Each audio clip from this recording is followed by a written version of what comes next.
உங்களை தேடி உங்கள் ஊரில் இருக்கிற திட்டம். இந்த 3 திட்டத்திலையும் 3 நாள் நடக்குது. முதல் நாள் என்ன திட்டம் நடக்குது, 2ஆம் நாள் நடக்குது, 3ஆம் நாள் நடக்குது. 3 நாட்களையும் சேர்ந்து போய் சங்கரலிங்கம் 3 மனு கொடுக்குறாரு. 3 திட்டத்திலையும் பட்டா மாத்துங்கன்னு. என்ன கொடுக்குறாரு? பட்டா மாத்துங்க. 3 திட்டத்துல 3 நாள் போய் பட்டா மாத்துங்கன்னு கொடுக்குறாரு. மக்களுடன் முதல்வர் மனுக்கள், முதல்வரின் முகவரி மனுக்களை நீங்கள் என்ன பண்ணக்கூடாது, ரத்து தள்ளுபடியே செய்யக்கூடாது. அதுக்கு ஏதோ ரேங்கிங் சிஸ்டம், நான் அது உள்ள பூந்து பார்க்கல. மாவட்ட ஆட்சியர்களுக்கு தர குறியீடு. நீலகிரி மாவட்டத்தில் 100 மனுக்கள் வருகிறது, அவர் 1வது ரேங்க் வாங்குறாரு. சென்னை மாவட்ட ஆட்சியருக்கு 1,00,000 மனுக்கள் வருகிறது, அவரு 38வது ரேங்க் வாங்குறாரு. ரிவ்யூ பண்ணும்போது எப்படி நடக்குன்னா, நீலகிரி மாவட்ட ஆட்சியர் 1 வாங்கிட்டா நீயே 38 வாங்குற, அப்போ மாவட்டத்துல வேலையே நடக்கலன்னு அங்க மேல அழுத்தோடனே நம்ம மாவட்டத்துக்கு என்ன பண்ணுவாரு, உடனே வீசி தான். எத்தனை மனுக்கள் வருகிறது, எவ்வளவு அதில் தள்ளுபடி செய்யப்படுகிறது, எவ்வளவு ஏற்கப்படுகிறது, வேறு மாவட்டங்களில் என்ன விதமான மனுக்கள் வருகிறது, ஒரு கார்லேஷன்லாம் கிடையாது.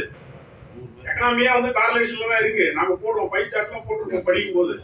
ஆனால் இன்றைக்கு மாவட்ட ஆட்சியில் அதெல்லாம் கிடையாது. அந்த மாவட்டத்தில் 1ஆம் ரேங்க் வாங்கிட்டார். திருநெல்வேலி மாவட்ட ஆட்சியர் நாங்க போய் பேசும்போது முதல் தரிசனத்துக்கு போய் சொல்றாரு, உங்க மாவட்டத்துல நீங்க எப்படி வேலை பாக்குறீங்க, எத்தனை டிஸ்பர்ஸ்மெண்ட் இருக்கு, இங்க எப்படி இருக்கு தெரியுமா? புரிதல் வேண்டாமா? மாவட்டத்தினுடைய தன்மை என்ன?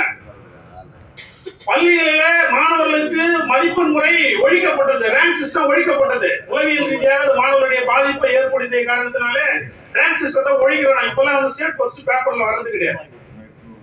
ஒரு 5 ஆண்டுகளுக்கு முன்னாலே ஸ்டேட் ஃபர்ஸ்ட் சொல்லிட்டு எல்லா பேப்பரும் விளம்பரம் கிடையாது. எல்லோரையும் அப்படி அவர் பார்க்க முடியாது. அப்படித்தான் இருக்காரு. இவர்களை எல்லாம் நாம் சரி செய்ய வேண்டியது இருக்கிறது. அந்த நோக்கத்திற்காக தான் இன்றைக்கு கூட்டமைப்பு ஏற்படுத்தப்பட்டிருக்கிறது. கூட்டமைப்பு நாம ஏற்படுத்தவில்லை, அவர்களாக நம்மை ஏற்படுத்த வைத்திருக்கிறார்கள் என்பதுதான் நிதர்சனமான உண்மை. அந்த வகையில நேற்றைய தினம் ஒருங்கிணைப்பாளர் 7 ஒருங்கிணைப்பாளர் அந்த கூட்டத்தில் தெரிவு செய்யப்பட்டு நம்முடைய வருவாய்த்துறை செயலாளரை சந்தித்து முறையீடு அளித்த உடனே பல இடங்களுக்கு போன எங்களுக்கு ஒரு இடக்கும்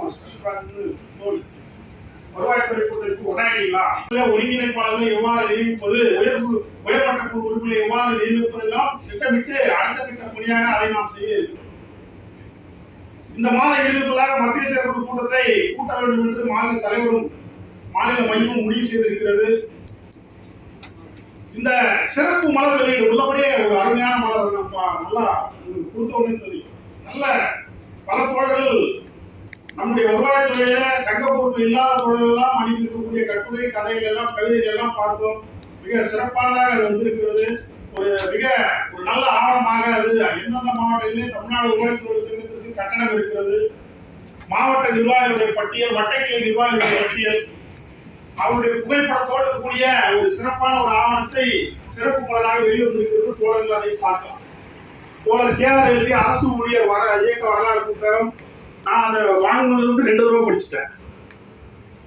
போன மாநாட்டில் வாங்கினது நான் 2 தடவை படிச்சுட்டேன். சுதந்திரத்துக்கு முன்பிருந்து நடைபெற்ற நிகழ்வுகளை எல்லாம் அதில் தொகுத்து இருக்கிறார்.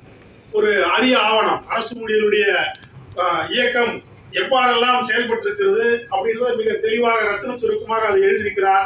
அது உங்களுக்கும் ஆவணமாக கட்டாயமாக பயன்படும். நீங்களும் படிக்க வேண்டும், பயன்பெற வேண்டும் என்று கேட்டுக்கொள்கிறோம்.